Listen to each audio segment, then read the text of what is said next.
We all know that owning a small business means you wear many hats, but sometimes you really need an extra pair of hands. Upwork is how good companies find great and trusted freelance talent. With more than 2 decades of experience, with the simple and ambitious goal of pioneering a better way of working, companies at every stage turn to Upwork to get things done and find more flexibility in staffing key projects and initiatives. They access a global marketplace filled with top talent in IT, web dev, marketing, and more. Posting a job on Upwork is easy. With no cost to join, you can register, browse freelancer profiles, and get help drafting a job post or even book a consultation. From there, you connect with freelancers that get you and can easily hire them and take your business to the next level. Visit Upwork.com right now and post your job for free. That's Upwork.com to post your job for free and connect with top talent ready to help your business grow. That's UPWORK.com, Upwork.com.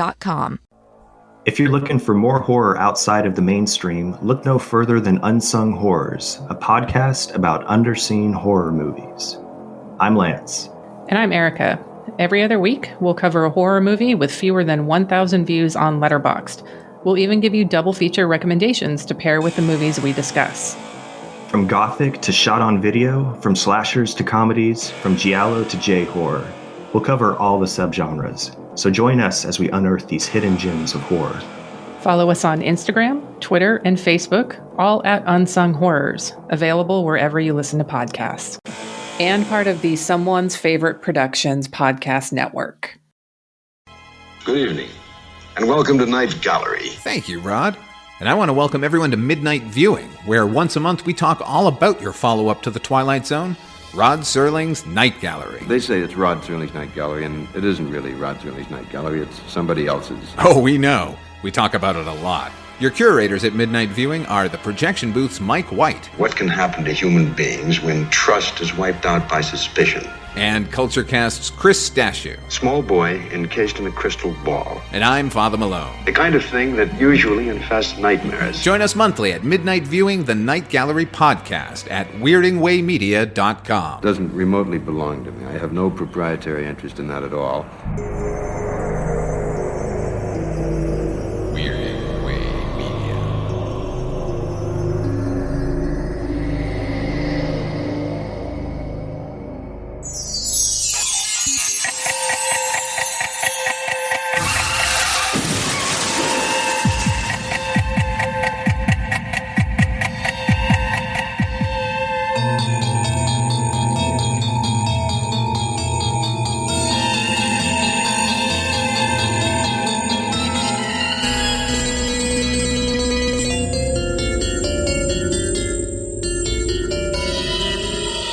Hi there, I'm Chris Stachiw. I'm Mike White. And this is Father Malone.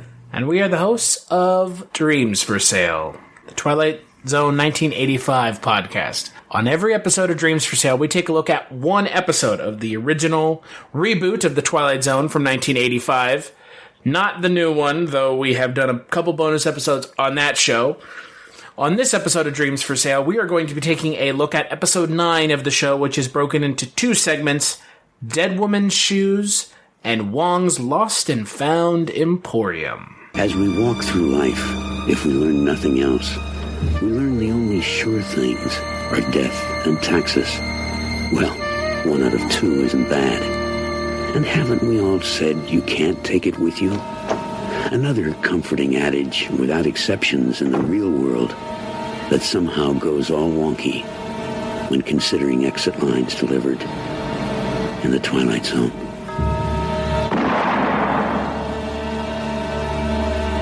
Dead Woman's Shoes aired along with Wong's Lost and Found Emporium on November 22nd, 1985.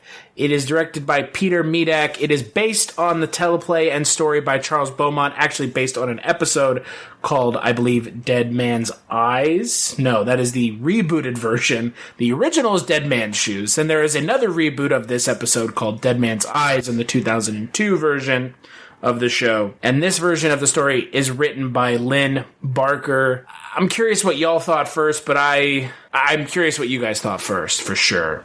Well, it's interesting to see a dowdy Helen Mirren as the gangster, I guess gangster's mall.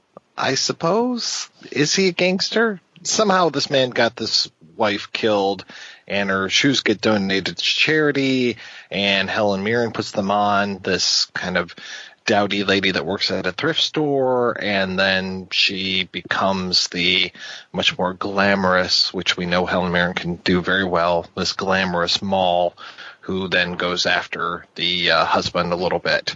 And then there's a maid involved too. So it was okay. I mean, I was like, okay, the shoes have the spirit. So, all right. Yeah, I thought this episode was terrible.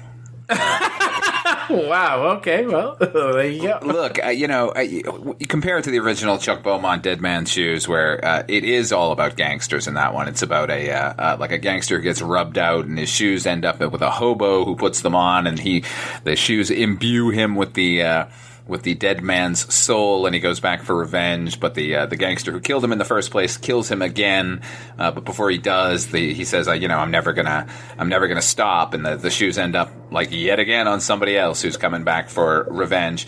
This one, as you said, it's just about a sort of a wealthy fellow played by Jeff Tambor who murders his wife, and the shoes end up at this thrift store where a dowdy spinster-esque character puts them on, and when she does, she becomes the dead wife, and she's seeking revenge.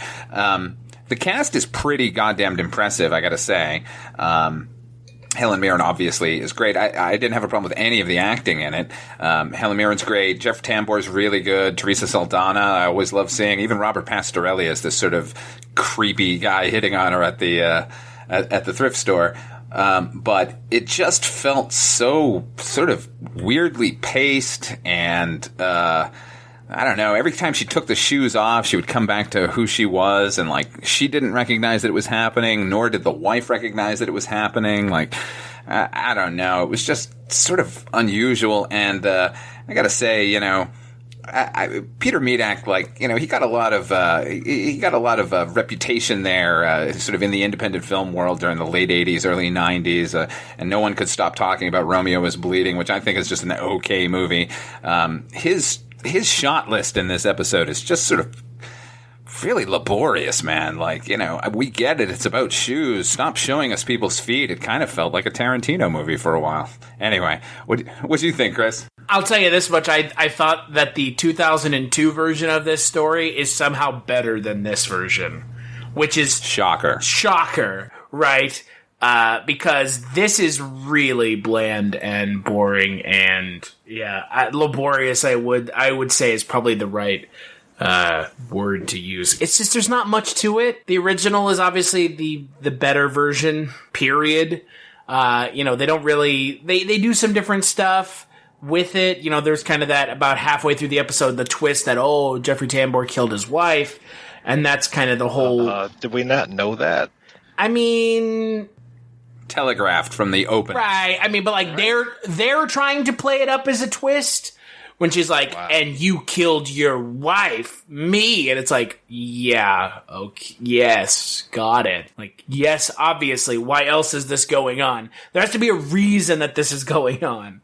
Obviously, if you have familiarity with the source material, that's going to be obvious from the get-go.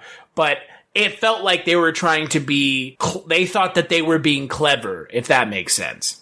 Oh yeah. But again, if you have seen the original episode or have any kind of experience with the story, because again, this is a retelling of another, better episode. It's not creative. It's not good. It's just, it feels like a waste of Helen Mirren's time in regards to it being a waste of Jeffrey Tambor's time. Who cares if anyone wastes that guy's time? Because that guy's a piece of shit. You mean you're going to go off on Jeffrey Tambor? I don't. Trust me, I don't have to. Everyone else has done a good enough job as it is. We already did that once on our Tales from the Crypt podcast. So the one episode I was on, I think. Exactly. Yeah. And this is also Jeffrey Tambor with hair.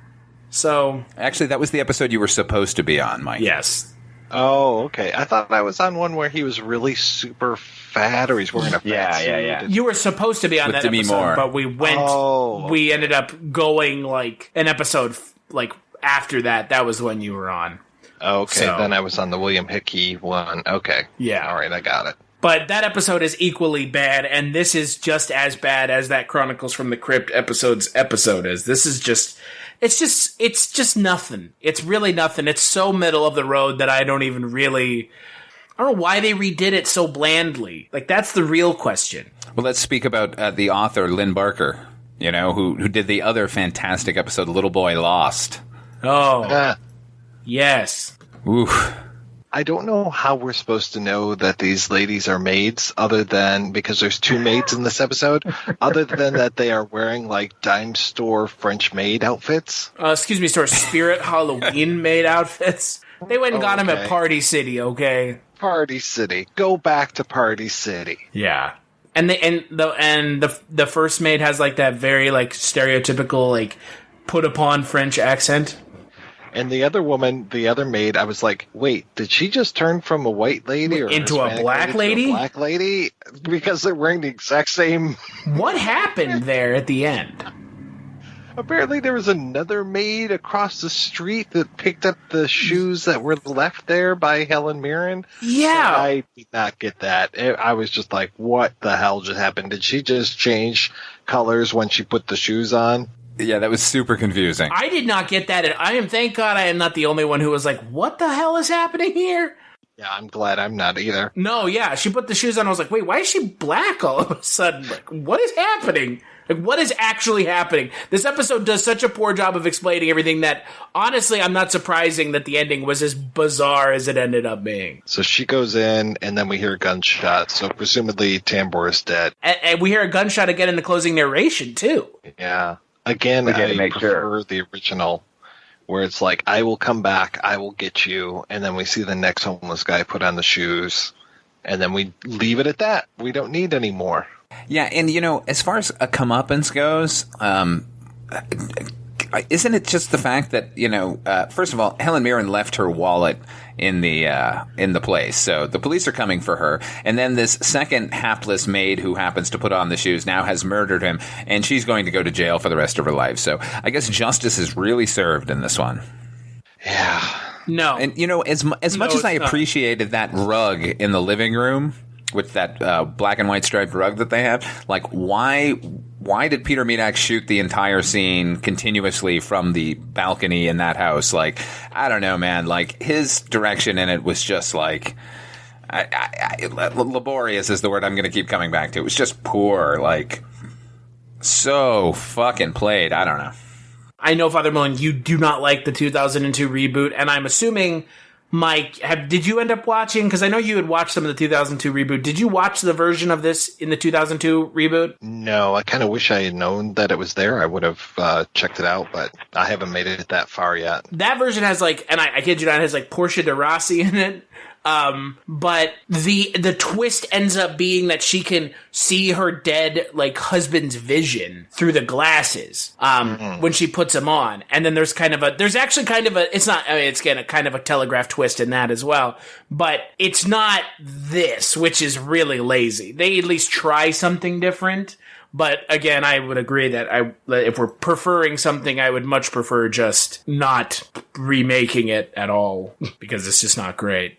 Though I'm sure the new show will remake it in some form or fashion that is thoroughly, just garbage. Maybe they'll insert CGI Rod Serling in there somehow. Well, maybe it'll be a black teen who gets shot over his sneakers, because that's very topical these days. There you go. Somehow I would not put it past the writers of that politically charged and culturally in-tune show. Oh, God.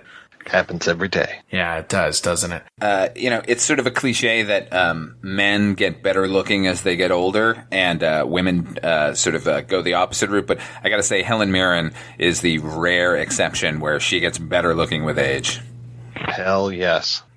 He agreed. And now she's in Fast and the Furious movies, so... Hey, she's allowed. Sure. Do whatever she wants. If you say so. Yeah, man. She's in Cook, Thief, Wife, and Her Lover. She can do whatever she wants for the rest of her life. Like star as Jason Statham's mom. Perfect casting. Isn't that in one of the movies? Is that a spoiler?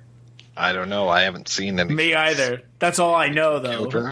Maybe. I've seen them all, actually, and yeah, she is, and it's not that spectacular. She's only in that movie for like maybe 2 scenes, but she's real good in it. All right. She elevates the material, as she does with this. She does. Sort of. Kind of, yeah. This is kind of a little tough to save. Yeah, agreed. So let's talk about the next segment of this episode, Wong's Lost and Found Emporium. There is a place where everything that's ever been lost can be found again. A place where lost hopes, lost dreams, lost chances wait for someone to reclaim them.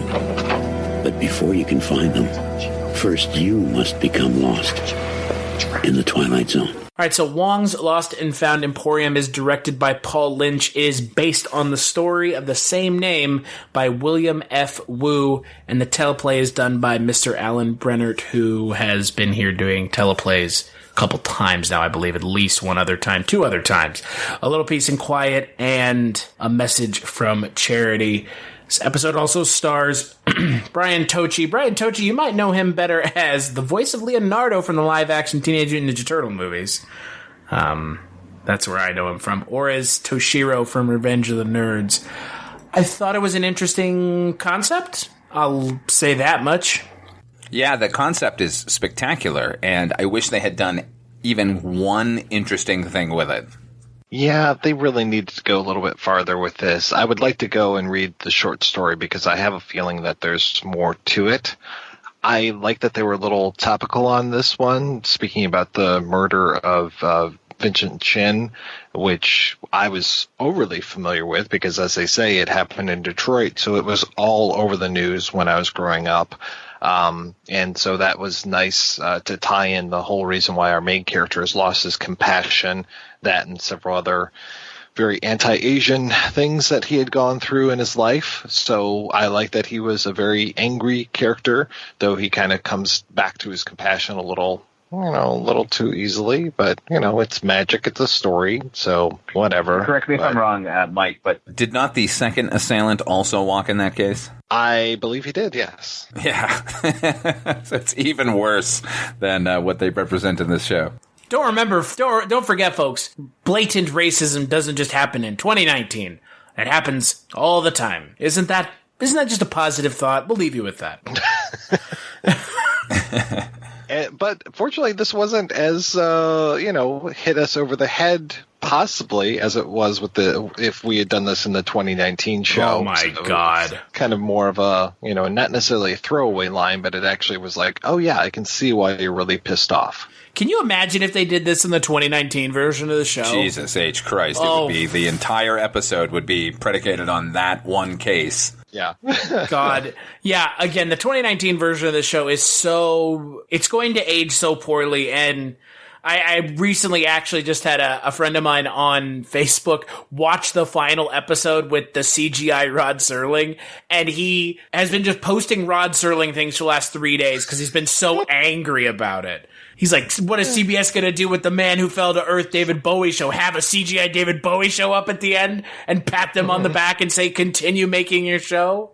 So, God, yeah. The nature with which the 2019 show approaches politically charged events and incorporating it into their storylines could really benefit from watching something like this. Because this knows how to approach things that are politically charged in a way that doesn't seem ham-fisted or overbearing. I mean, that it could have been the entire episode, but it's just kind of like not one-off mentioned, but mentioned in kind of like a 1 to 2 minute monologue. Right. The gist of this whole thing is this shop that appears. It's kind of like that room in Hogwarts that appears when you need it, but this is a store that will appear that is filled with a bunch of creepy stuff, and I think they could have done a little bit better job on the production design, other than like, again, we're going back to Party City and grabbing some skeletons, and I think the biggest thing was the head in the jar, but they just focus on that so much, and I think there were like several heads and several jars. I'm like, what are you guys doing? I will. The name of that room is the Room of Requirement, but it has the much more hilarious sexually charged name, the Come and Go Room. Oh, very nice. Yeah. What I found amusing was, like, it starts off with that narration. It's like, there's a place where everything you've ever lost ends up at. And I thought, well, that's a fascinating concept. Like, I can't wait to see it. But once we got there, it was all just like weird skeletons and occult objects. And I just kept wondering, where are all the sunglasses and socks? You know, like at one point they walked past a piano and I thought, somebody lost their piano? How did they do that? I like this. I like this idea, but yeah, it's just, and it's clearly like shot on a soundstage. Like it looks like it was shot on the backlot somewhere, like in a soundstage. I kept being reminded too of Twin Peaks season 3 when those globes would show up and then move to the thing that was the person was missing. I kept thinking of Dougie in the casino where he's moving from slot machine to slot machine and, you know, making his fortune that way. But I don't know. I was probably the only one thinking that. Yes. Okay. I'm glad that I was. Can we just talk about the writing in this episode just for a second here? Because as great a concept as it was, and that's got to go to William Wu, God bless. Alan Brennert, I know he was a consulting producer, a driving force behind the new Twilight Zone, and you know, much credit to him for shepherding stories through that might not have gotten through. But he is a fucking terrible writer. This entire thing just felt like a radio play to me. If you had watched this without any visual, you would have gotten everything that was happening in it, and you would have missed nothing at all. There was no subtext in this story at all. It was all text.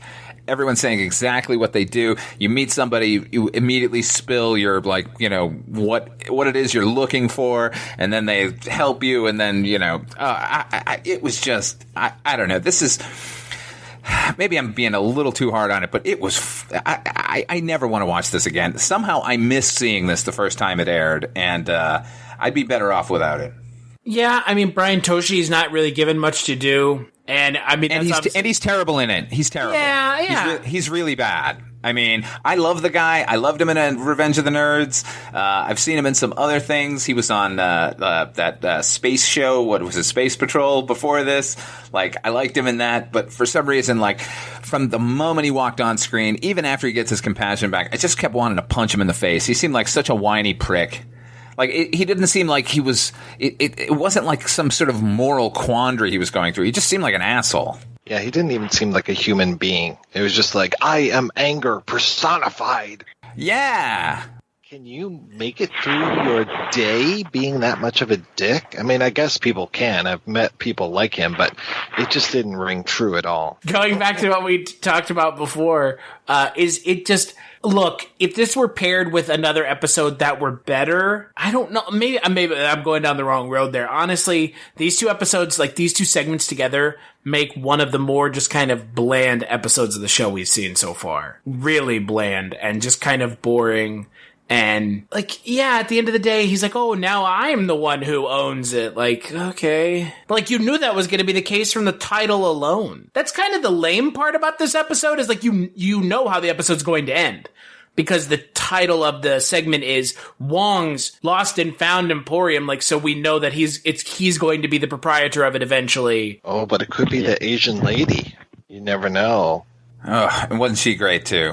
Oh my God, when she got her sense of humor back and just started laughing about everything, again, wanting to punch her right in the face. Like, he's like asking her serious questions and she's just guffawing. I'd be like, hey, bitch, trying to fucking figure something out here. I'm glad you found your fucking sense of humor and all, but not a laughing matter. Father Malone is not indicative of the way that the people who host this show, Dreams for Sale, speak to women. That is his choice and his choice alone. I was speaking as Wong. You see, I found a globe in here that allowed me to embody, or him to embody me for that moment. I just could not hear him without thinking of Leonardo in the Teenage Ninja Turtle movies. And that's, you know, again, but that's your cross to bear, my friend. That's my problem, not yours.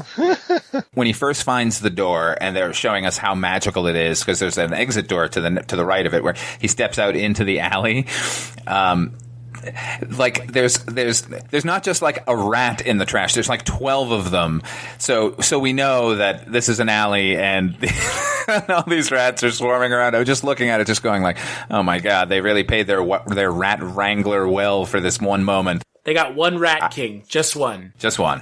Yeah, they really went all out. I think they just all escaped from Nim. We should have followed the rats for the rest of the episode. Well, they probably would have had something more interesting to do than sit there and complain the entire time. Ugh. I have it on my end. So, are we done with this? Yeah. So on the next episode of Dreams for Sale, we're going to be talking about episode 10 of the Twilight Zone 1985. That episode is broken up into 3 segments. One of the ones I know everyone is the most excited to talk about, The Shadow Man, The Uncle Devil Show, and Opening Day. Some pretty big heavy hitters brought on for that episode, including Rockne O'Bannon, Joe Dante, John Milius. So we're going to have a good time talking about that, even if this episode was not the greatest. Until then, where can people find you, Father Malone? You can catch my YouTube show You've Never Seen about movies and such. You can also hear me over on another podcast called Chronicles from the Crypt about Tales from the Crypt. And I guess I'm now a permanent guest host on the Culture Cast. You can hear me on any of those. What about you, Mike White? Like you, Father Malone, I have that cross to bear of being a permanent guest co-host on the Culture Cast. Hey, fuck you guys. How's that? Just fuck you. Fuck both of you. Hey, listeners, Chris's language does not speak for You're damn right it doesn't.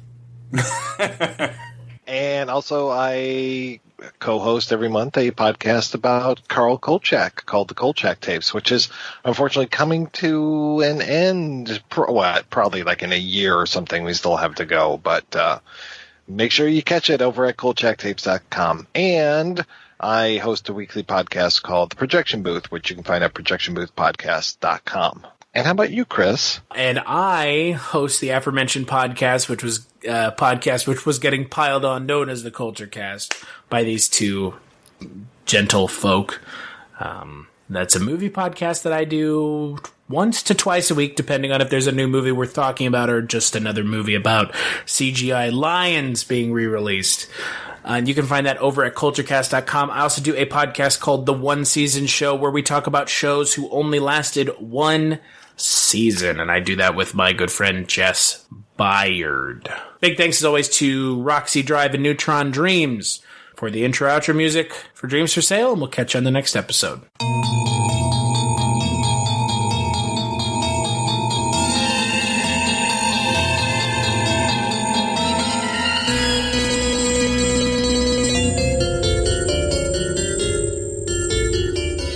Hello, my name is Kevin Tudor, and I'm one of the 3 hosts of Almost Major, a film podcast dissecting many major indie studios and the films they release. Every week, myself, Charlie Nash, and Bryden Doyle discuss overlooked, forgotten, or bona fide classic indie films via studio-specific miniseries. We've previously covered numerous films from Artisan Entertainment, Lionsgate Films, and New Line Cinema. Titles including The Blair Witch Project, American Psycho, Dogville, But I'm a Cheerleader, Saw, Requiem for a Dream, and Ringmaster, you know, the Jerry Springer film. Anyways, we have a fun time every week, and we hope you will join us. Subscribe to Almost Major wherever you get your podcasts. Now proudly a part of the Someone's Favorite Productions podcast network.